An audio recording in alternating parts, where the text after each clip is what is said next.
Hi friends, ಎಲ್ಲರೂ ಹೇಗಿದ್ದೀರಾ? ಇವತ್ತು ನಾವು ಮಕ್ಕಳು ಇಷ್ಟಪಟ್ಟು ತಿನ್ನುವಂಥ ಫ್ರೆಂಚ್ ಫ್ರೈ ರೆಸಿಪಿಯನ್ನು ಮಾಡುವ. ಹೊರಗಡೆಗಿಂತ ತುಂಬ ರುಚಿಯಾಗಿರುತ್ತದೆ, ಹಾಗೆ ಕ್ರಿಸ್ಪಿಯಾಗಿ ಬರ್ತದೆ. ಒಮ್ಮೆ ಟ್ರೈ ಮಾಡಿ ನೋಡಿ. ನಾನು ಇಲ್ಲಿ ಒಂದು ದೊಡ್ಡ ಆಲೂಗಡ್ಡೆ ತಗೊಂಡಿದ್ದೇನೆ. ಹಾಗೆ ಅದರ ಸಿಪ್ಪೆಯನ್ನು ತೆಗೆದುಕೊಂಡು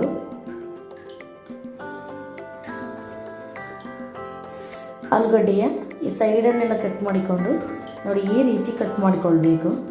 ತುಂಬ ದಪ್ಪಾಗಿರಬಾರ್ದು, ಹಾಗೆ ತುಂಬ ಸಪ್ಪರ ಕೂಡ ಇರಬಾರ್ದು.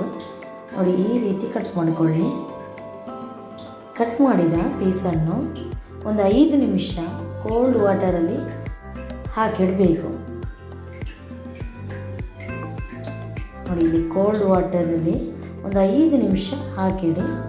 ನಂತರ ಒಂದು ಪಾತ್ರೆಯಲ್ಲಿ ಸ್ವಲ್ಪ ನೀರಿಟ್ಟು ಅದು ಬಿಸಿ ಆಗುವವರೆಗೆ ಇಟ್ಟು ಅದಕ್ಕೆ 1 ಸ್ಪೂನ್ ಉಪ್ಪು ಹಾಗೆ ಒಂದು ಅರ್ಧ ಲಿಂಬೆ ಹುಳಿಯನ್ನು ಹಾಕಬೇಕು. ಹಾಗೆ ನೀರು ಸ್ವಲ್ಪ ಬಿಸಿಯಾದ ನಂತರ ಈ ಆಲೂಗಡ್ಡೆಯನ್ನು ಮಿಕ್ಸ್ ಮಾಡಿ ಸ್ವಲ್ಪ ಒಂದು ತುಂಬ ಬೇಯಲಿಕ್ಕೆ ಇಲ್ಲ. ನೋಡಿ, ನಾವು ಬೆಂಡ್ ಮಾಡುವಾಗ ಕಟ್ ಆಗಲಿಕ್ಕೆ ಬಾರ್ದು ಪೀಸ್. ಅಲ್ಲಿ ತನಕ ನಾವು ಸ್ವಲ್ಪ ಬಿಸಿನೀರಲ್ಲಿ ಒಂದು 5 ನಿಮಿಷ ಇಟ್ಕೊಂಡು ನಂತರ ಕಾರ್ನ್ಫ್ಲವರ್ ಪೌಡರನ್ನು ಸೇರಿಸಿ ಹೀಗೆ ಮಿಕ್ಸ್ ಮಾಡಿಕೊಳ್ಬೇಕು.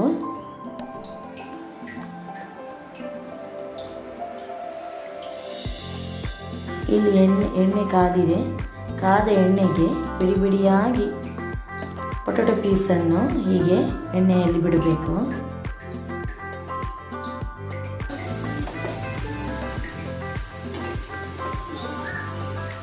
ಸಣ್ಣ ಉರಿಯಲ್ಲಿ ಕಾಯಿಸಿಕೊಳ್ಳಿ. ಒಂದು 5 ನಿಮಿಷ ಕಾಯ್ದ ನಂತರ ಹೀಗೆ ತಣ್ಣಗೆ ಆಗಲಿಕ್ಕೆ ಬಿಡಿ. ಫುಲ್ ತಣ್ಣಗೆ ಆದ ನಂತರ 2ನೇ ಬಾರಿ ಡೀಪ್ ಫ್ರೈ ಮಾಡಬೇಕು. ಸಣ್ಣ ಉರಿಯಲ್ಲಿ ಇಟ್ಕೊಳ್ಳಿ. ಇವಾಗ ಸೆಕೆಂಡ್ ಟೈಮಲ್ಲಿ ಡೀಪ್ ಫ್ರೈ ಮಾಡಿಕೊಳ್ಳಿ. ಅಲ್ಲದೆ ಫಸ್ಟು ಫ್ರೈ ಮಾಡಿದ ನಂತರ ನಿಮಗೆ ಇದನ್ನು ಸ್ಟೋರೇಜ್ ಕೂಡ ಮಾಡಿಡ್ಬೋದು. ನಿಮಗೆ ಯಾವಾಗ ಬೇಕಾದರೂ ಡೀಪ್ ಫ್ರೈ ಮಾಡಿಕೊಂಡು ತಿನ್ನಲಿಕ್ಕೆ ಆಗ್ತದೆ.